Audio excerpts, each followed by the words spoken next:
United Nations Convention on the Law of the Sea. Article 184. Suspension of the exercise of voting rights.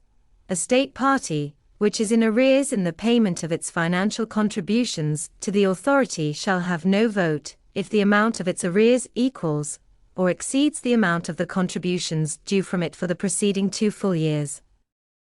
The Assembly may, nevertheless, permit such a member to vote if it is satisfied that the failure to pay is due to conditions beyond the control of the member.